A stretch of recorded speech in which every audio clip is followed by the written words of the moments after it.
Welcome to Payback with Silas. Every day, a new story, lies, betrayal, payback. Let's begin. There's something I need to tell you, but I'm not proud of it. That's what the note said. A torn piece of legal pad paper, half crumpled, sitting on the third step of the staircase, where I was guaranteed to see it coming in from work. My name is Caleb Whitner. I'm 45 years old, and until that evening, I thought I had a pretty normal life. I was a systems technician for the regional grid near Ash Hollow, Colorado, one of those sleepy towns that's too far from Denver to be trendy and too close to ever truly escape it. I worked long hours, fixed things other people ignored, and came home to Rachel, my wife of 11 years. We didn't have kids, not for lack of trying. Rachel had a miscarriage in 2015, and something in both of us changed after that. I threw myself into work. She started painting again. We stopped asking each other if we were okay and just assumed the answer was close enough. But we still kissed goodbye, still had Sunday pancakes, still watched Yellowstone together, even though I knew she hated Westerns. So when I opened the front door and found silence, and that note, I didn't panic. Not at first. The handwriting was hers. Neat, soft slants. The kind she used when writing grocery lists, not love letters. I stood there for a moment, boots still on, wondering if it was about the dog, or her mother's declining health, or maybe something she found in the mail. Then I read it again. There's something I need to tell you, but I'm not proud of it. No salutation. No name. Just that. The house was too quiet. I called her name. No answer. Kitchen, untouched. Her coffee mug still in the sink. Bedroom, her closet door wide open. Bathroom, makeup bag gone. Toothbrush missing. Then I noticed the laptop was gone too. Hers. And the fire safe under the bed where we kept the titles, insurance, and spare keys. That was open. Empty. That's when the back of my neck started buzzing, like 1,000 invisible mosquitoes. I checked the garage. My truck was still there, but the Subaru was gone.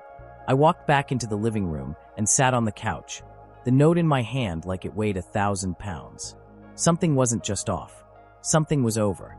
I didn't sleep that night. I sat in the living room with the lights off, note still in my hand, trying to replay the last 6 months. Rachel had been distant, sure. Distracted. But this wasn't like her. She wasn't impulsive. She planned vacations a year in advance. She color-coded our joint calendar. She budgeted for dish soap. So what the hell was this? By 6 a.m., I was dressed, caffeinated, and scrolling through every login we shared, bank accounts, cloud drives, credit cards. That's when I noticed something strange. There was a recent charge for $4,750 at a title company in Fairhope, Alabama. I blinked. Fairhope. That wasn't a typo. It was real. The timestamp was 10 days ago. The charge was under Rachel's name, but on our joint card. Another $19.99 charge from the same day. Alabama Property Records Access. I'd never even been to Alabama. By 8 a.m., I was on the phone with my friend Kellen, who used to be a paralegal before starting a solar panel company. I walked him through what I'd found. "Did you too buy property out of state?" he asked. "No, not unless I was sleepwalking and financing cabins in my dreams. Give me the name of the title company. I'll call around." By noon, he called back. "You're going to want to sit down." I already was. "She didn't buy property," he said. "She sold one. In your name." I thought I misheard him. "Wait, sold? What property?" "There's a cabin deeded to you in Fairhope. Fully owned. It was just sold for $178,000. Cash deal. Closed last week. The buyer's a company, Shell LLC out of Texas. Guess whose signature's on the sale agreement?" I didn't respond. "She forged your signature, Caleb." My head was spinning. I didn't own a cabin in Alabama. Or at least, I didn't think I did. But Rachel must have known something I didn't. "She left a note," I muttered. "Said she had something to tell me." "Yeah," Kellen said. "Looks like she told the title company instead." That afternoon, I drove out to my dad's storage unit. After he died in 2018, I kept a few boxes of old paperwork he'd never thrown away. Military stuff, property surveys, weird things like receipts from the 70s. One folder was labeled Fairhope, 1996. Inside were scans of a land deed. My grandfather, who died before I was born, had purchased 5 acres in Fairhope with a one-room hunting cabin on it. In 2004, the property passed to my dad, and in 2016, he added my name to the deed, just before his stroke. That land was mine. I just didn't know it. But Rachel did. She must have found the documents while reorganizing the office last winter. Something she offered to do when I got sick and spent a few days in the hospital. I felt it then, not anger, not betrayal, something colder, clarity. She'd known for months. And now, she was gone, with the money, the Subaru, and no forwarding address. But what she didn't know was this. I don't start fights. But I finish them. 2 days passed before Kellen called again. I hadn't told anyone else. Not my mom, not the guys at work. I just kept showing up to the grid station like everything was fine. Meanwhile, I was barely holding it together. I'd filed a fraud alert with the county recorder's office in Baldwin County, Alabama. I requested every document from the sale. I spent hours cross-referencing Rachel's old emails, trying to track the money. Nothing. The account she used to receive the wire transfer was brand new, at a bank we'd never used. She'd planned this. Carefully. When my phone rang at 7:43 a.m. Thursday morning, I picked up before the first ring ended. "I've got something," Kellen said. He sounded tired. Serious. I ran the buyer's LLC through some of my contacts. It's a shell, all right, but not just some faceless company. It's tied to a guy named Arlen Knox. You ever heard of him? No. You should have. He's, let's just say, slippery. Buys distressed or overlooked properties fast, then flips them to out-of-state investors. Been investigated for coercive acquisitions, fake appraisals, even forging signatures on deals where the owner was out of the country. That sound familiar? He asked pointedly. I didn't reply. It gets worse. He's been sued 4 times in the last 2 years, but no convictions. Rachel sold him that cabin cheap. Way below market. Know what that means? She needed it to go through fast. Exactly. I exhaled slowly. My mind started making connections. Rachel had access to the deed. She found a known real estate shark. She forged the signature. She sold fast, probably pocketed close to $160,000 after fees. And then she vanished. What do? I asked. Kellen didn't hesitate. You file criminal charges. I don't even know where she is. She'll resurface. People always do when they think the dust has settled. In the meantime, you get ahead of it. We'll contest the sale based on the forged signature. Alabama law still favors original deed holders. And since you never signed anything, that cabin technically still belongs to you. And the money? If she hasn't spent it all, we can freeze it. Silence. And if she has, then we make sure she can't touch anything else. That night, I drove out past town to the ridge line and sat on the hood of my truck. The air was cold, thin, and honest. My life as I'd known it was over. But something in me, something stubborn and still, was waking up. This wasn't about Rachel anymore. This was about my name, my property, and the kind of man I'd decided to be when I buried my father. She thought I wouldn't notice. She thought I'd move on. She thought wrong. The email came at 2:12 a.m. Subject line. I didn't know what else to do. No greeting. Just 3 paragraphs, signed R. She said she was sorry. Said she didn't mean to hurt me. Said things had spiraled. I just needed a fresh start. I thought the cabin was forgotten. You never even talked about it. There it was. Her version of the truth, delivered quietly, like it was a favor. She never once used the words forgery, theft, or fraud. Just, I didn't think it would matter. I didn't reply. Instead, I forwarded the email to Kellen, the county recorder, and the investigator I'd spoken to in Alabama. By noon, I had something better than words. That afternoon, Kellen called with a new discovery. She moved the money again, he said. Out of that first bank. Into an account in Cortez, New Mexico. New Mexico? Yep. Guess where Arlen Knox has one of his investment offices. I didn't have to guess. Rachel had taken the money and tried to bury it under layers of legal dirt, probably under someone else's name, maybe even through Knox's operation. But she left a trail. The wire transfer between banks was visible in the metadata Kellen's contact, pulled from the Treasury wire logs. She didn't just sell your property, he said. She laundered the money. That word hit hard. We weren't just talking about betrayal or even fraud anymore. We were talking about a federal crime. I spent the next 2 hours filing a formal affidavit through the Office of Inspector General for Real Estate Fraud and contacting the State Financial Crimes Division. The burden of proof was high, but I had enough. A deed with my name. Forged signature on the sales document.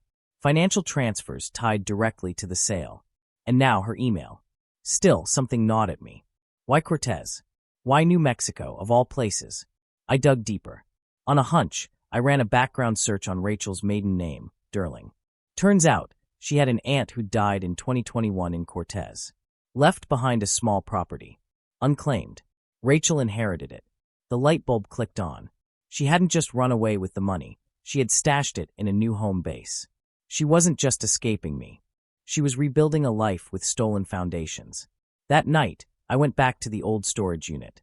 Looked through a box I hadn't opened in years. Inside, next to a faded photo of my dad fishing near the Fairhope Creek, was a folded envelope he'd written just months before he passed. If you ever lose your way, son, go back to where you were raised right. Go to the cabin. Stand on the land. Let it remind you who you are. I had never read that letter before.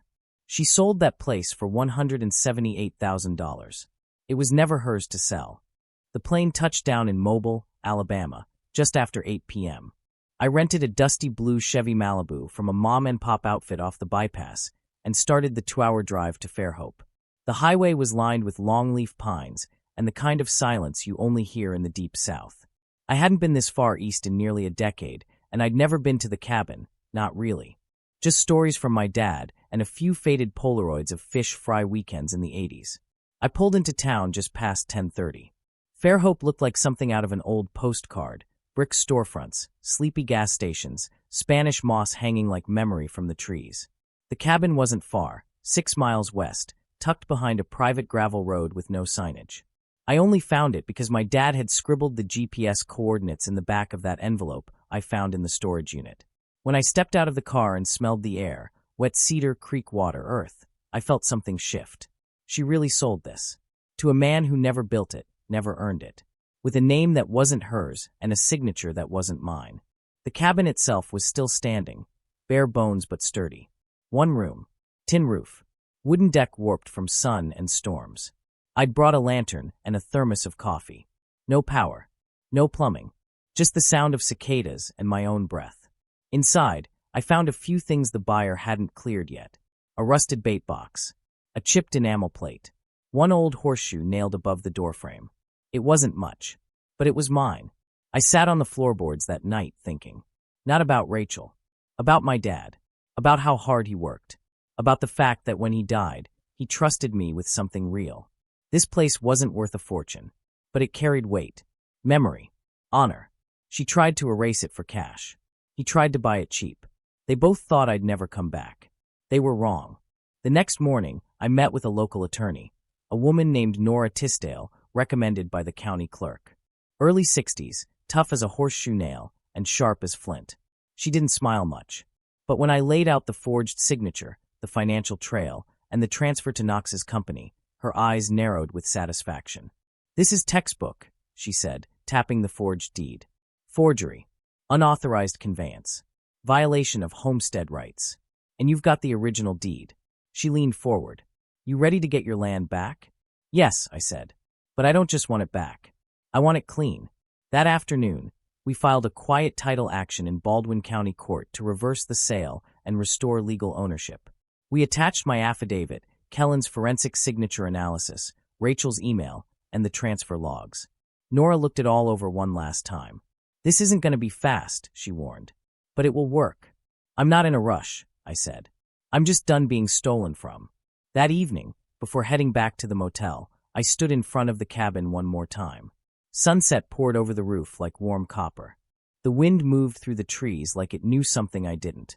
And for the first time since Rachel left, I didn't feel broken. I didn't feel betrayed. I felt anchored.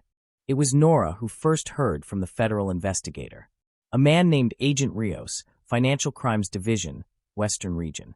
Apparently, the report I filed, along with the forensic evidence Kellen submitted, triggered an open case that had already been building.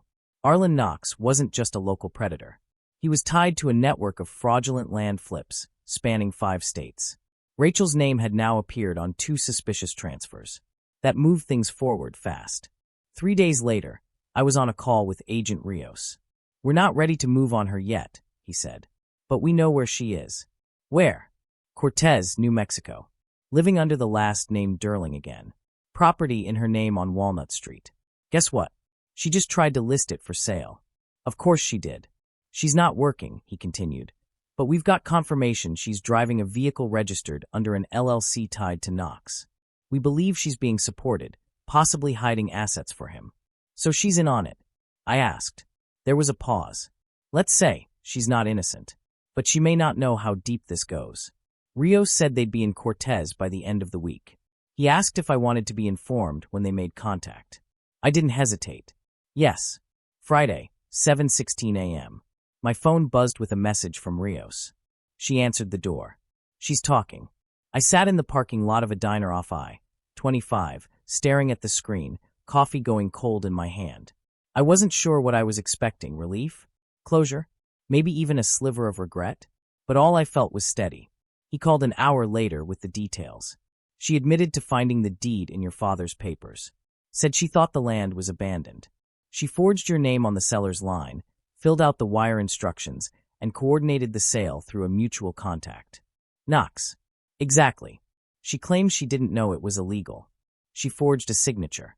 She says she was told you had verbally signed off. At least, that's the story they coached her to say. I didn't reply. We'll get her side recorded and move forward with the charges. If you want to press them. I looked out at the Colorado plains, flat and endless. What happens if I don't? She walks. Maybe a civil judgment. Maybe not even that. I let that sit for a while. Then I said, she walks, but not with my name and not with my land. Later that day, Kellen sent me a file. It was a video from the courthouse security cam in Fairhope. It showed Rachel, back in February, signing documents in front of the notary. Her hand shook slightly. Her eyes didn't meet the clerk's. She didn't look calculating. She looked lost. But then again, people can look that way even when they're doing the worst things.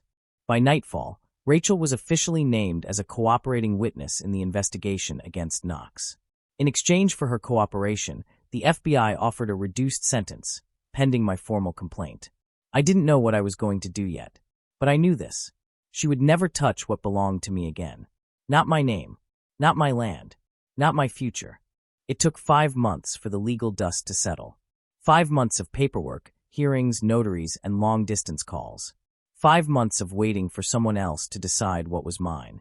But in the end, they did. The quiet title suit was granted. The court ruled in my favor. The deed was restored, and the sale officially reversed. The cabin in Fairhope? Mine. Clean. Untouchable. As for Rachel, she accepted the plea deal. 1 year of probation, a sealed misdemeanor for forgery, and a court order to pay restitution. She claimed she had no money left, but the FBI froze enough in that New Mexico account to cover most of it. I never saw her again. Arlen Knox wasn't so lucky. He was indicted in a multi-state conspiracy involving fraudulent land acquisitions, forged transfers, and elder exploitation. When they raided one of his properties outside Tulsa, they found blank deeds, forged notary stamps, and a dozen files labeled with names like mine. He took a deal, too, but not a soft one. 7 years, federal time. 3 of his shell companies were dissolved. 2 of his partners flipped. And the house Rachel tried to list in Cortez? The government seized it under RICO provisions. Turns out, betrayal financed with dirty money doesn't get to live in peace. I went back to Fairhope the week the ruling came down. Not for business. Not for court. Just to breathe. I spent 4 days at the cabin. Repaired the porch steps. Stripped old paint from the deck. Cooked canned chili over a propane burner, and fell asleep to the sound of tree frogs and my own heartbeat. No lawyers. No banks. No phone calls. Just me. And for the first time in what felt like years, I slept without armor. I ended up keeping the cabin. Didn't flip it. Didn't lease it. Didn't frame it as a win. I just kept it. Because my father's name was on that deed. Because mine is too. And because some things are meant to be earned, not stolen. Back in Colorado, I took a leave of absence from the grid company. Told them I'd return in the spring, maybe. Maybe not. I moved into a short-term rental near Ridgeway, a cabin smaller than Fairhope's, but with a view of the mountains and enough quiet to think straight. Scout, the rescue mutt I'd adopted 2 months back, liked it just fine. We hiked in the mornings. Built things with our hands. Kept to ourselves. Some days were easier than others. But they were mine. And that's what mattered. One evening, I opened my mailbox and found a letter. No return address. Inside, a single sentence on plain white paper. I never should have touched what wasn't mine. I'm sorry. No name. No signature. Just that. I read it twice. Then I folded it, slipped it into an old cigar box, and slid it back onto the shelf. Not out of bitterness. Just closure. The truth is, I didn't need revenge. I didn't need apologies. I didn't need Rachel to be punished or Knox to rot. I just needed my name back. My land. My silence. And now I had all three. The end. Or maybe just the beginning.